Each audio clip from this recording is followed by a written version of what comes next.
Baik, Shalom Bapak Ibu Saudara dikasih Tuhan. Hari ini kita akan belajar kebenaran firman Tuhan, dan saya ambil judul kebenaran firman Tuhan yaitu Led by the Holy Spirit. Orang yang berjalan bersama-sama dengan Tuhan, maka hidupnya itu akan dituntun oleh Roh Kudus. Dan hari ini kita mau belajar bagaimana ciri-ciri orang yang hidupnya itu dituntun oleh Roh Kudus. Dan sebagai dasar kebenaran firman Tuhan, saya akan mengambil dari Kisah Para Rasul pasal yang ke-6 ayat 1 sampai yang ke-7. Tapi kita tidak akan baca semuanya. Saya akan ambil di ayat yang ke-5. Kisah Para Rasul 6 ayat yang ke-5. Demikian firman Tuhan. Kisah Para Rasul pasal 6 ayat yang ke-5. Usul itu diterima baik oleh seluruh jemaat, lalu mereka memilih Stefanus, orang yang penuh iman dan Roh Kudus, dan Filipus, Prokorus, Nikanor, Timon, Parmenas, dan Nikolaus, seorang penganut agama Yahudi dari Antioquia. Nah, Bapak Saudara dikasih Tuhan, Kisah Para Rasul 6 ayat 1 sampai yang ke-7 ini berbicara bagaimana 7 orang dipilih untuk melayani orang miskin. Setelah peristiwa Pentakosta dan murid-murid Yesus dipenuhi oleh Roh Kudus, maka dengan semangat dan roh yang menyala-nyala, mereka mengabarkan berita keselamatan tentang siapa Yesus. Dan dampaknya banyak orang bertobat dan menerima Yesus sebagai juru selamat serta memberi diri dibaptis. Kalau kita baca itu ya nanti di Kisah Para Rasul, itu bertobat. Bahkan Petrus pun ketika dia berkhotbah 3.000 orang bertobat. Nah, semakin hari semakin bertambah sehingga timbullah sungut-sungut di antara orang-orang Yahudi yang berbahasa Yunani terhadap orang-orang Ibrani. Karena apa? Karena pembagian kepada janda-janda mereka diabaikan dalam pelayanan sehari-hari. Jadi murid-murid Tuhan Yesus itu terbengkalai, over. Karena apa? Banyak sekali yang harus dikerjakan. Nah, karena itu maka dipilih 7 orang dari antara jemaat yang terkenal baik. Dalam ayat 5 dari Kisah Para Rasul 6 kali itu katakan terkenal baik dan penuh hikmat. Penuh hikmat. Untuk apa? Untuk mengurusi urusan-urusan pastoral dan administrasi gereja mula-mula. Nah, dan salah satu yang dipilih adalah seorang bernama Filipus. Karena Filipus penuh dengan roh dan hikmat. Perhatian di sini Bapak Saudara. Filipus ini bukan Filipus 12 murid Yesus, bukan. Tetapi Filipus di sini adalah seorang Kristen pada abad pertama Masehi di kota Yerusalem yang disebut dalam Perjanjian Baru. Jadi Filipus di sini berbeda dengan Filipus murid Tuhan Yesus. Dan kenapa Filipus dipilih? Sekali lagi Filipus dipilih karena dia penuh dengan roh dan hikmat. Orang yang penuh dengan roh, maka hidupnya itu pasti dipimpin oleh Roh Kudus. Hidupnya tidak semau gue, hidupnya tidak sakarepe dhewe, tapi dia dipimpin oleh Roh Kudus supaya apa? Supaya dia berjalan di dalam kebenaran. Dan hari ini Bapak Saudara kita akan belajar bagaimana ciri-ciri orang yang hidupnya dituntun oleh Roh Kudus. Di bagian yang pertama, yaitu orang yang hidupnya dituntun oleh Roh Kudus atau led by the Holy Spirit, yaitu memiliki hidup yang didedikasikan untuk memberitakan firman Tuhan. Jadi ciri orang yang hidupnya dituntun oleh Roh Kudus, bagian yang pertama yaitu hidupnya didedikasikan untuk pemberitaan firman Tuhan. Di dalam Kisah Para Rasul 8 ayat yang keempat sampai yang kelima dikatakan seperti ini. Kisah Para Rasul 8 ayat yang keempat sampai yang kelima. Mereka yang tersebar itu menjelajah seluruh negeri itu sambil memberitakan Injil. Dan Filipus pergi ke suatu kota di Samaria dan memberitakan Mesias kepada orang-orang di situ. Nah, Bapak Saudara dikasih Tuhan, ketika terjadi penganiayaan di Yerusalem, Filipus menghindar. Tetapi dia sama sekali tidak menghindari tugas pemberitaan Injil. Sekali lagi, Filipus memang menghindar dari penganiayaan, tapi dia sama sekali tidak menghindar dari tugas pemberitaan Injil. Bahkan ketika dia pergi ke Samaria, Filipus memberitakan Mesias kepada orang-orang di situ. Filipus mempunyai semangat untuk terus memberitakan Injil dimanapun dia berada. Ini adalah orang yang Ciri-cirinya dipenuhi atau dituntun oleh Roh Kudus. Ada sebuah semangat, ada sebuah spirit untuk menyampaikan kebenaran firman Tuhan, menyampaikan siapakah Yesus itu. Dan apa yang terjadi ketika Filipus di Samaria memberitakan Mesias, tanda mujizat terjadi sehingga banyak orang bertobat dan menerima Yesus sebagai juru selamat. Bahkan Simon tukang sihir pun bertobat dan menerima Yesus sebagai juru selamatnya. Bapak saudara bisa baca di dalam Kisah Para Rasul ayat yang pasal 8 ayat yang ke-7 sampai yang ke-13. Tukang sihir bertobat menerima Yesus sebagai juru selamat. Ini bukan karena kekuatan Filipus sendiri, bukan. Tetapi karena ada Roh Kudus. Ada Roh Kudus yang memimpin, memberikan hikmat kepada Filipus sehingga Filipus memiliki keberanian menyampaikan Injil, Bapak Saudara. Nah, Bapak Saudara dikasih Tuhan. Bagaimana dengan kita? Ketika hidup kita dipenuhi atau dituntun oleh Roh Kudus, maka kita punya semangat, spirit untuk menyampaikan firman Tuhan kepada orang-orang yang belum mengenal Tuhan. Kita mempunyai keinginan untuk memberitakan siapa Yesus sebenarnya. Dan ini Bapak Saudara, kita mau belajar dari Filipus. Ketika Filipus menyampaikan siapa Yesus sebenarnya, Samaria terjadi hujan pertobatan. Sehingga apa? Sehingga rasul-rasul di Yerusalem mengutus Petrus dan Yohanes ke situ. Tujuannya apa? Untuk ngecek, benar tak ini? Ketika Filipus di Samaria, apakah benar-benar terjadi sebuah pertobatan, sebuah revival? Di dalam Kisah Para Rasul 8 ayat yang ke-14 dikatakan seperti ini. Ketika rasul-rasul di Yerusalem mendengar bahwa tanah Samaria telah menerima firman Allah, mereka mengutus Petrus dan Yohanes ke situ. Ngecek. Nah, Bapak Saudara dikasih Tuhan, yang menjadi pertanyaan bagi setiap kita, apakah kita sudah memberitakan kabar keselamatan ini ke orang-orang terdekat sekitar kita? 1 Korintus 9 ayat yang ke-16 dikatakan seperti ini. 1 Korintus 9 ayat yang ke-16. Karena jika aku memberitakan Injil, aku tidak mempunyai alasan untuk memegahkan diri. Sebab itu adalah keharusan bagiku. Celakalah aku jika aku tidak memberitakan Injil. Jadi memberitakan Injil itu bukan cuma tugas pendeta, tapi tugas semua murid Kristus. Dan kita ini adalah murid-muridnya. Kita harus memberitakan kabar keselamatan dimanapun kita berada. Jangan cuma jadi orang yang memindahkan jiwa. Sudah bergereja, sudah berjemaat, diajak ke gereja kita. Itu memindahkan jiwa. Bapak Ibu Saudara tidak akan mendapat kredit poin dari Tuhan jika engkau cuma bisa memindahkan jiwa. Ke gerejaku yuk. Di sini ada komsel yang lebih bagus. Bisa bonding. Seperti itu. Oh, ayo ke gerejaku yuk. Yang khotbah hebat-hebat. Ayo ke gerejaku yuk. PAW-nya luar biasa. Jangan sekali-kali Bapak Saudara memindahkan jiwa. Justru tujuan kita yaitu apa? Mencari jiwa. Mengenalkan siapa Yesus kepada orang yang belum mengenal Yesus. Itulah yang harus kita lakukan. Nah, Bapak Saudara dikasih Tuhan. Belajar dari Filipus. Orang Samaria pada saat itu belum mengenal Yesus. Mereka menyembah berhala. Tapi ketika Filipus datang, yang menyampaikan kabar keselamatan. Saya yakin dan percaya Filipus bukan cuma omong doang. Cuma menyampaikan. Tetapi melalui hidup Filipus, orang melihat hidup Filipus menjadi teladan. Mereka percaya kepada Tuhan. Jadi Bapak Saudara, menyampaikan atau menjadi saksi, itu bukan cuma kita menyampaikan, mengabarkan, ini loh Yesus. Bukan cuma itu saja Bapak Saudara. Tapi kita mau jadi teladan. Itu yang terpenting. Jadi teladan seperti apa? Gampang Bapak Saudara. Mulai dari hal-hal yang terkecil. Jadilah teladan di keluarga. Mungkin Bapak Saudara memiliki pembantu rumah tangga. Anda bisa jadi teladan bagi mereka.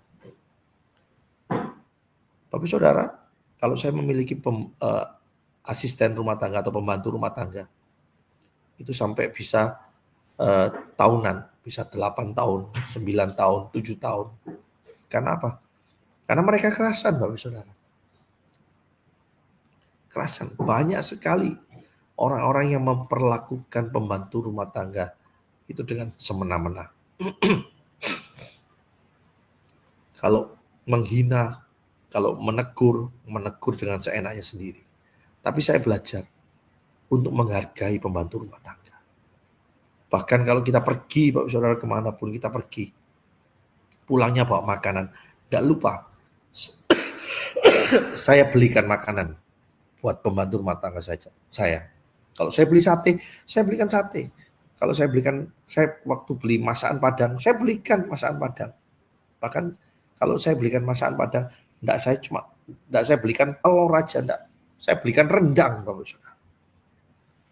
Kecuali kalau saya beli sate babi, enggak mungkin saya kasih makan sate babi. Karena mereka belum berterima Yesus. Dari situ, Bapak Saudara.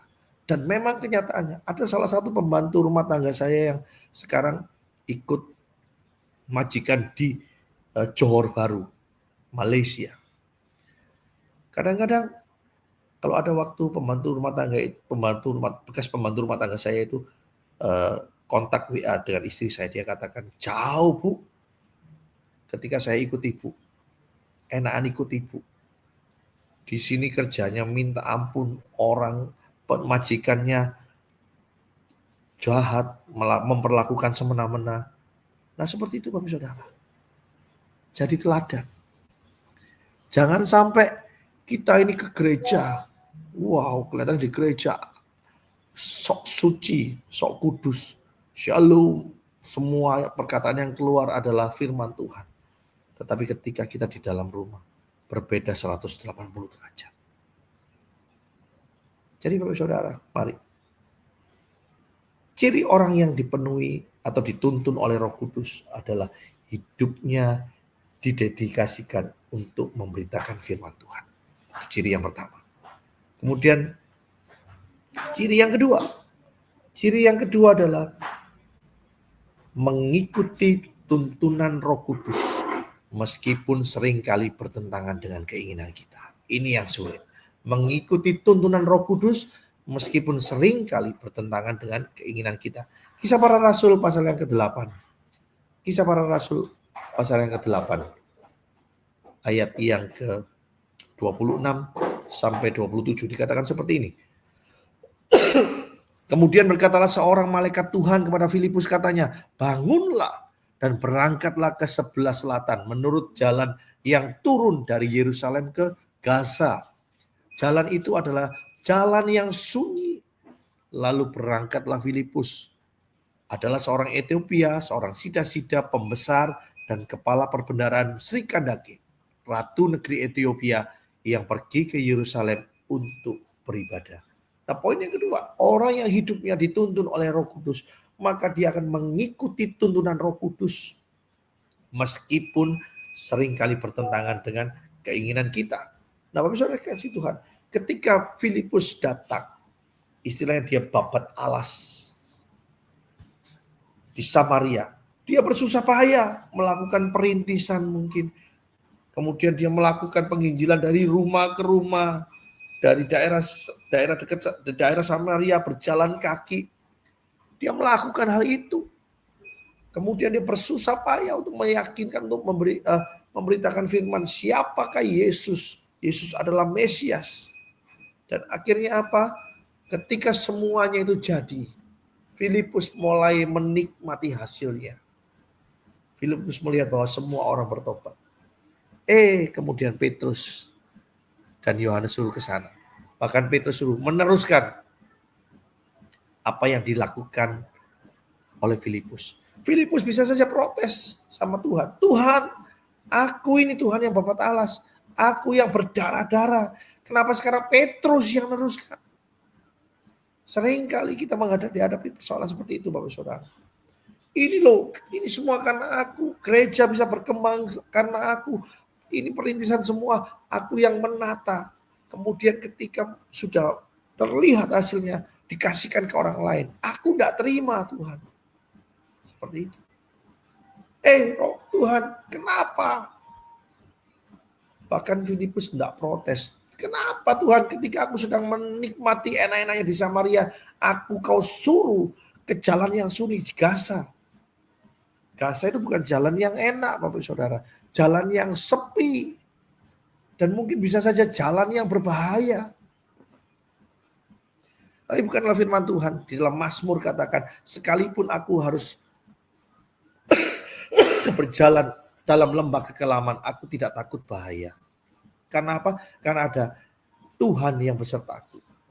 Filipus tidak protes. Karena apa? Hidupnya itu dituntun oleh Roh Kudus. Dia tahu ketika dia berjalan di jalan yang sepi di Gaza, dia berjalan bersama-sama dengan Tuhan. Ini yang membuat Filipus taat. Ini yang membuat Filipus tidak protes. Ini yang membuat Filipus tidak engkel-engkelan sama Tuhan. Dan lihat, Filipus seakan-akan dibawa Tuhan melewati padang gurun. Dia diambil, suruh turun lagi ke bawah. Tujuannya untuk apa, Bapak Saudara? Ketika Filipus melewati padang gurun, Tuhan ingin lihat bagaimana sikap hatimu, Filipus. Dan benar, pelayanan Filipus murni, tidak punya motivasi yang lain. Bapak Saudara, kalau suatu saat kita dibawa ke padang gurun, ingat, setiap tokoh dalam Alkitab itu pasti pernah melewati padang gurun. Abraham melewati padang gurun, pernah. Dia menantikan janji Allah selama 25 tahun akan kegenapan bahwa dia akan memiliki keturunan. 25 tahun digenapi. Musa pernah mengalami padang gurun. Selama 40 tahun berjalan padang gurun, ternyata Musa tidak setia. Akhirnya dia tidak bisa menikmati tanah Kanaan. Yosua menikmati tanah Kanaan. Karena apa? Dia taat, dia berjalan padang gurun. Dan Tuhan melihat kesetiaan Yosua. Bahkan Yesus pun sebelum dia melakukan pelayanan yang besar selama 3,5 tahun, Yesus harus masuk ke padang gurun, diuji. Sama Filipus pun mengalami hal itu. Tuhan ingin melihat respon Filipus ketika dia mengalami dielulukan di Samaria. Tuhan bawa ke padang gurun. Tuhan ingin melihat sikap hati seorang Filipus. Dan benar, sikap hati seorang Filipus adalah sikap yang tulus, murni. Dia tidak memiliki keinginan pribadi. Dia tidak memiliki motivasi yang lain. Dan apa yang terjadi, Bapak Saudara? Ketika Filipus berjalan di jalan yang sepi di jalur Gaza, Filipus bertemu dengan sida-sida Ethiopia. Bukan secara kebetulan. Ini adalah perjumpaan divine. Perjumpaan yang ilahi, Bapak Saudara. Sida-sida Ethiopia itu adalah seorang kasim. Saya yakin dan percaya ketika sida-sida ini ingin masuk ke bait Allah, sida-sida ini ditolak. Karena apa? Karena sida-sida ini tidak sempurna. Maaf. Orang kasim pasti itu alat vitalnya dipotong, kemaluannya dipotong. Jadi dan di dalam peraturan bangsa Yahudi, orang yang tidak lengkap termasuk alat vitalnya dipotong, tidak boleh masuk dalam bait Allah. Oleh sebab itu sida-sida ini kesulitan. Dan dia baru mendapatkan kitab Nabi Yesaya, dia membaca, dia bingung. Dan inilah perjumpaan yang ilahi, perjumpaan yang memang sengaja dirancang oleh Tuhan supaya Filipus dan sida-sida Ethiopia ini bertemu. Kalau kita baca di dalam Kejadian pasal yang ke-8 ayat 27 sampai 31 dikatakan seperti ini. Kejadian pasal 8 ayat 27 sampai 31. Lalu berangkatlah Filipus, ada seorang Ethiopia, seorang sida-sida, pembesar dan kepala perbendaharaan Sri Kandake, ratu negeri Ethiopia, yang pergi ke Yerusalem untuk beribadah. Sekarang orang itu sedang dalam perjalanan pulang dan duduk dalam keretanya sambil membaca kitab Nabi Yesaya. Lalu kata Roh kepada Filipus, Pergilah ke situ dan dekatilah kereta itu. Filipus segera ke situ dan mendengar sida-sida itu sedang membaca kitab Nabi Yesaya. Kata Filipus, mengertikah Tuhan apa yang Tuhan baca itu? Jawabnya, bagaimana aku dapat mengerti kalau tidak ada yang membimbing aku? Lalu ia meminta Filipus naik dan duduk di sampingnya. Bapak Ibu Saudara kasih Tuhan, inilah perjumpaan yang ilahi. Filipus bertemu dengan sida-sida dan akhirnya Filipus mengartikan, memberikan bimbingan kepada sida-sida ini. Mungkin ayat demi ayat dari kitab Nabi Yesaya diterangkan secara detail oleh Filipus. Dan apa yang terjadi Bapak Saudara?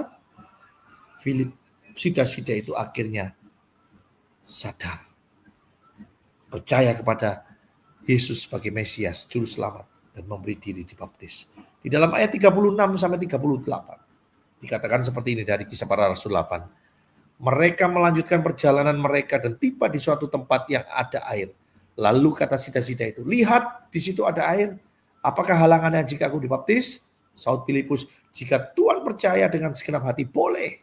Jawabnya, aku percaya bahwa Yesus Kristus adalah Anak Allah. Ini adalah sebuah hal yang luar biasa.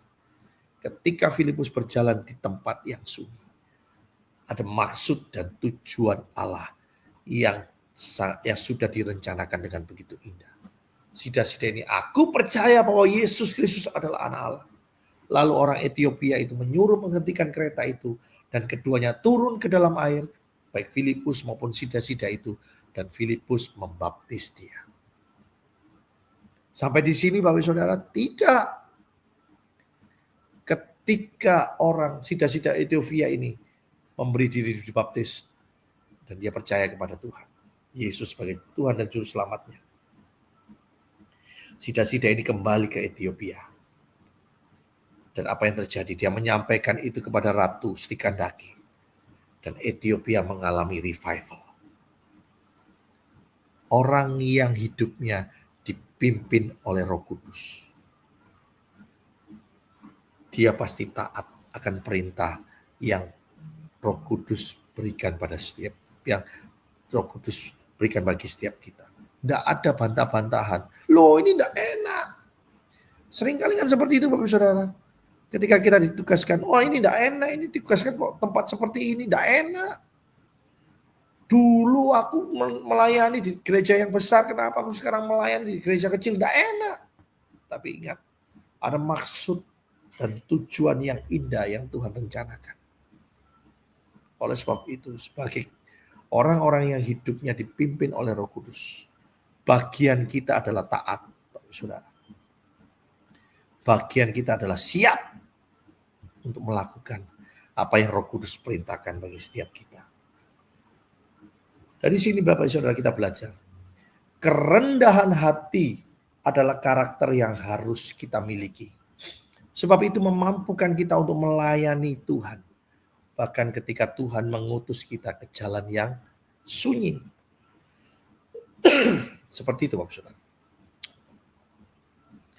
Saat ini saya bergereja di sebuah gereja Bapak Saudara. Dulu gereja ini adalah gereja yang besar karena sesuatu hal Tuhan izinkan badai menghantam gereja ini. Dan kemudian gereja ini bukan lagi menjadi gereja yang besar. Tapi ketika itu Bapak Saudara, saya cuma mengikuti apa yang Tuhan perintahkan. Tetap di sini, tetap di sini. Semua orang katakan, bodoh kamu. Gereja sudah tidak besar lagi. Terus kamu mau pelayanan kayak apa? Saya mau katakan saya mau tetap pelayanan sini. Kalau bukan Tuhan yang menyuruh saya untuk pindah, saya tidak akan pindah. Dan luar biasa, saudara, ketika saya mengikuti tuntunan Roh Kudus. Kalau saya ada sampai saat ini, menjadi berkat bagi banyak orang. Dan nama Tuhan dipermuliakan. Itu semua anak-anak ketaatan. Hari ini kita belajar. Bagian kedua, Bapak Saudara, yang Tuhan ingin ajarkan bagi setiap kita. Orang yang hidupnya dipimpin oleh Roh Kudus, maka dia akan mengikuti tuntunan Roh Kudus. Meskipun sering kali bertentangan. Tapi satu hal yang kita yakini, ketika kita mengikuti apa yang Roh Kudus perintahkan, maka Roh Kudus tidak akan pernah mencelakakan kita. Roh Kudus tidak akan membuat kita sengsara, Bapak Saudara. Tapi ada sebuah hal yang luar biasa. Ada sebuah maksud yang sangat-sangat indah dalam kehidupan kita. Bagian kita, milikilah kerendahan hati, supaya kita bisa melayani Tuhan. Bahkan ketika Tuhan menyuruh atau mengutus kita ke pelayanan yang nampaknya itu sunyi, tidak membuat kita terkenal. Ingat, pelayanan itu bukan membuat kita terkenal. Atau pelayanan bukan membuat kita ini nanti bisa dikenal banyak orang, menjadi orang yang berpengaruh atau benda. Tujuan pelayanan yaitu nama Tuhan yang dipermuliakan. Dia harus semakin bertambah, kita harus semakin berkurang. Nama Yesus saja yang disembah, kita ini di tempat yang paling belakang. Pelayanan berbicara bagaimana kita mengenalkan, mempermuliakan nama Tuhan. Siapa Yesus? Dia adalah Tuhan dan Juru Selamat kita. Itu bagian yang kedua, Bapak Saudara. Dan bagian yang ketiga, ciri-ciri orang yang hidupnya dipimpin oleh Roh Kudus yaitu hidupnya seimbang karena menjadikan Allah pusat dari segalanya. Nah, Bapak Saudara, kalau kita baca di dalam Kisah Para Rasul pasal yang ke-8, ayat yang ke-40 dikatakan seperti ini. Tetapi ternyata Filipus ada di Asdod. Setelah dia membaptis sida-sida itu, kemudian Filipus diteleport oleh Tuhan, dan ternyata Filipus di Asdod. Dia berjalan melalui daerah itu dan memberitakan Injil di semua kota sampai ia tiba di Kaisarea.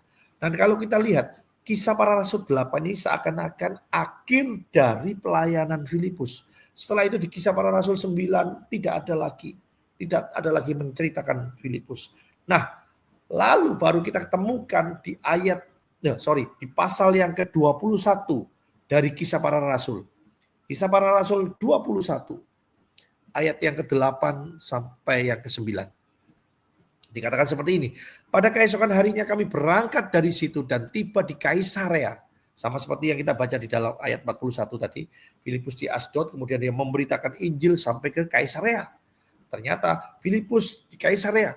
Kami masuk ke rumah Filipus, pemberita Injil itu, yaitu satu dari ke-7 orang yang dipilih di Yerusalem. Klop. Berarti ada Filipus dari ke-7 orang yang dipilih, bukan Filipus murid Yesus. Dan kami tinggal di rumahnya. Filipus mempunyai 4 anak darah yang beroleh kasih karunia untuk bernubuat. Nah, dari ayat ini Bapak Saudara, kita bisa belajar bahwa Filipus ketika hidupnya dipimpin oleh Roh Kudus, maka hidupnya itu seimbang, menjadikan Allah pusat segalanya. Jadi Bapak Saudara, ketika setelah Filipus membaptis sida-sida dari Ethiopia, Filipus langsung diteleport oleh Roh Tuhan ke Asdod. Dari Asdod dia memberitakan Injil sampai Kaisarea. Dan seperti yang saya katakan, Alkitab tidak menuliskan kiprah Filipus. Tetapi Filipus tidak berhenti memberitakan Injil. Dia terus memberitakan sampai di Kaisarea. Bahkan Filipus tinggal di Kaisarea. Bapak Saudara yang kasih Tuhan,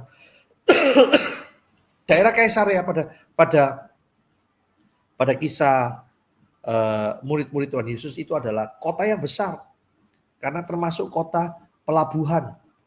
Kaisarea menjadi pusat kota pemerintahan dan pusat perdagangan. Nah, ini. Dan Filipus melakukan pekerjaannya di situ. Ketika Filipus tinggal di Kaisarea, Filipus juga bekerja di Kaisarea. Ini adalah foto saya waktu di Kaisarea. Ketika tahun 2013 saya diberi kesempatan untuk pergi ke Israel. Ini adalah Kaisarea. Kaisarea itu termasuk, istilahnya kalau di sini itu seperti Jakarta, Bapak Ibu Saudara. Dan kenapa saya bisa katakan Filipus hidupnya seimbang? Karena ternyata Filipus bukan hanya menyampaikan firman Tuhan. Dia bekerja, dia punya rumah di situ. Artinya apa? Filipus bekerja dengan sekuat tenaga. Sampai dia memiliki rumah di Kaisarea. Bapak Ibu Saudara, kalau Kaisarea adalah kota pelabuhan, kota perdagangan, pusat perdagangan. Otomatis tanah di Kaisarea itu berarti harganya mahal. Dan Filipus mampu membeli. Artinya apa? Filipus diberkati Tuhan di dalam pekerjaannya. Nah ini Bapak Ibu Saudara yang menjadi yang ingin saya sampaikan. Kadang-kala Bapak Ibu Saudara, kita sebagai orang yang mengasihi Tuhan, kita melayani Tuhan tapi lupa bekerja. Ingat, tidak semua orang itu melayani Tuhan sebagai full timer. Saya pun seperti itu Bapak Saudara. Saya melayani Tuhan, saya juga tetap bekerja. Adalah tanggung jawab saya untuk menafkahi anak dan istri saya. Melalui apa? Melalui bekerja. Saya bekerja dengan giat, Bapak Saudara. Sering kali seperti itu. Saya menghadapi banyak orang. Oh, aku melayani Tuhan. Aku melayani Tuhan, tapi lupa bekerja. Beberapa waktu yang lalu, Bapak Saudara, saya ditelepon sama teman saya. Don, saya bisa pinjam uang enggak? Saya kena apa? Saya kena pinjaman online. Karena apa? Melayani. Kerjaannya dilupakan, Bapak Saudara. Saya sampai gini, kalau saya bekerja, saya tidak mau terima orang Kristen sebagai pegawai saya. Karena apa? Kadang-kadang salah kaprah, Bapak Saudara.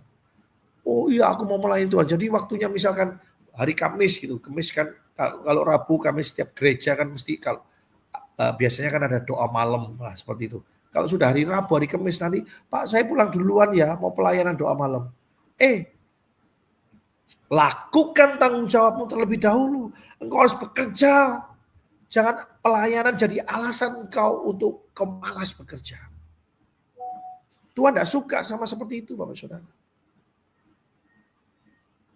Dan Filipus lihat hidupnya seimbang. Karena apa? Dia tahu bahwa dia harus bekerja. Kapan dia harus melayani Tuhan.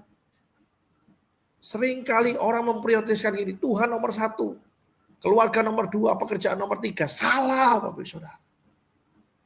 Saya mau katakan itu salah. Kalau engkau tempatkan seperti itu menurut sistem urutan angka, engkau tidak akan mengalami yang namanya damai sejahtera. Tapi biarlah Tuhan itu menjadi pusat dalam seluruh aspek kehidupanmu. Ketika engkau melayani, taruh Tuhan di dalam pelayananmu. Ketika engkau bekerja, taruh Tuhan dalam pekerjaanmu. Ketika engkau dalam keluarga, jadikan Tuhan, taruh Tuhan dalam keluargamu. Taruh Tuhan dalam hobimu bahkan. Itu yang benar. Karena apa? Tuhan itu pusat segalanya. Seperti gini Bapak Saudara. Seperti matahari yang dikelilingi oleh planet-planet. Merkurius, Venus, Bumi, Mars, Jupiter, Saturnus, Uranus. Semua mengelilingi matahari. Jadi ada bagiannya. Semua kena. Jangan diurut. Saya dulu pernah Bapak Saudara seperti itu. Oh melayani Tuhan. Lupa kerjaan. Akhirnya apa? Kerjaan terbengkalai. Banyak utang. Hubungan dengan keluarga tidak harmonis. Sering kelahi. Bahkan padahal saya pelayanan setiap hari. Tapi berkelainya juga setiap hari dengan istri saya. Bertengkar dengan istri saya setiap hari. Karena apa? Karena itu tadi. Salah kaprah. Tempatkan Tuhan di dalam pekerjaan. Dan ini yang dilakukan oleh Filipus. Dia tempatkan Tuhan dalam pekerjaannya sehingga apa? Tuhan memberkati pekerjaan Filipus. Dia bisa punya rumah di Kaisarea yang notabene harganya mahal. Bukan hanya itu saja. 4, Filipus juga menjadi teladan dalam kehidupan berumah tangga. Buktinya apa? 4 anak perempuan yang mengikuti teladan Filipus. Dia melayani Tuhan bahkan bisa bernubuat semuanya. Artinya apa? Filipus menempatkan Allah di dalam keluarga. Melalui keteladanan Filipus, anak-anaknya bisa melayani Tuhan. Dulu anak-anak saya, istri saya tidak mau melayani Tuhan. Karena apa? Papa tidak pernah ada di rumah. Pelayanan lupa sama anak istrinya. Tetapi ketika saya merubah semuanya itu, saya ada waktu untuk keluarga. Waktunya berlibur, tapi tidak lupa untuk ibadah. Saya perkenalkan ini loh pelayanan seperti ini kepada istri dan anak saya. Dan akhirnya apa? Sekarang istri dan anak saya semuanya melayani Tuhan. Bandingkan dengan Imam Eli, Bapak Saudara. Imam Eli tidak bisa jadi teladan dalam keluarganya. Imam Eli cuma memikirkan, oh aku dengan Tuhan, aku pelayanan. Anaknya tidak diurusi dan akhirnya apa? Anaknya menjadi bejat semuanya. Bukankah kalau kita mau Bapak Saudara, lihat banyak sekali anak-anak hamba Tuhan yang seperti ini. Papa mamanya melayani Tuhan, anaknya narkoba. Papa mamanya melayani Tuhan, anaknya pesta seks. Sorry omongan saya keras, tapi inilah yang terjadi. Karena apa? Salah kaprah. Orang yang hidupnya dipimpin oleh Roh Kudus, maka dia punya kehidupan yang seimbang. Jangan hanya fokus pada pelayanan saja, tapi melupakan pekerjaan dan keluarga. Tetapi haruslah kita berimbang antara pelayanan, pekerjaan, dan keluarga. Semua itu adalah tanggung jawab kita. Kalau Allah ada menjadi pusat dalam kehidupan kita, maka pelayanan, keluarga, pekerjaan, hobi, pertemanan, semuanya Bapak Saudara, ada Allah dalam aspek kehidupan itu. Nah ini Bapak Saudara dikasih Tuhan. Bagian yang ketiga yang ingin kita benar-benar Bapak Saudara paham. Orang yang hidupnya dipimpin oleh Roh Kudus, hidupnya itu seimbang. Mungkin Bapak Saudara tak setuju, tapi bisa dibuktikan. Ketika engkau menempatkan Yesus dalam seluruh aspek kehidupan. Hari ini saya tidak ngoyo Bapak Saudara melayani Tuhan. Tapi Tuhan selalu tambah-tambahkan pelayan kita dan itu pun tidak mengurangi waktu saya dengan keluarga. Saya tempatkan Tuhan sebagai pusat dalam kehidupan saya. Ketika saya harus pergi ke luar negeri bersama anak-anak saya sempatkan untuk beribadah. Sama halnya, sama Bapak Saudara. Jadi ada keseimbangan. Dan ini yang dilakukan oleh Filipus. Filipus tahu hidup yang seimbang. Bahkan di dalam pengkhotbah pun dikatakan seperti itu. Kadang-kala kita juga harus bisa makan makanan enak. Kadang-kala kita harus tetap menyalakan pelita kita, minyak kita. Kadang-kala kita harus bersuka cita dengan istri kita. Selama kita masih kuat bekerja, ada keseimbangan hidup. Yang namanya seimbang itu pasti semuanya baik. Kalau tidak seimbang, maka tidak akan membawa damai sejahtera. Apa bisa dikasih Tuhan? Hari ini kita belajar, led by the Holy Spirit, hidup yang dipimpin oleh Roh Kudus. Yaitu Filipus mendedikasikan hidupnya untuk memberitakan firman Tuhan, dimanapun dia ditempatkan, dimanapun dia berada. Dia menyampaikan siapa Yesus. Siapa Yesus? Inilah Yesus sebagai Tuhan dan Juru Selamatnya. Kemudian yang kedua, yaitu mengikuti tuntunan Roh Kudus. Meskipun seringkali bertentangan dengan keinginan kita. Ini Bapak Saudara. Tapi satu hal, Roh Kudus tidak ingin mencelakakan kita. Roh Kudus selalu membawa kita kepada kebenaran firman Tuhan. Dan ketika hidup yang dipimpin oleh Roh Kudus, hidupnya itu seimbang. Karena menjadikan Allah pusat dari segalanya. Hidup seimbang. Waktunya bekerja, waktunya melayani. Family time. Dan yang menjadi kesimpulan dari semuanya ini Bapak Saudara. Yohanes 16 ayat 13 dikatakan seperti ini.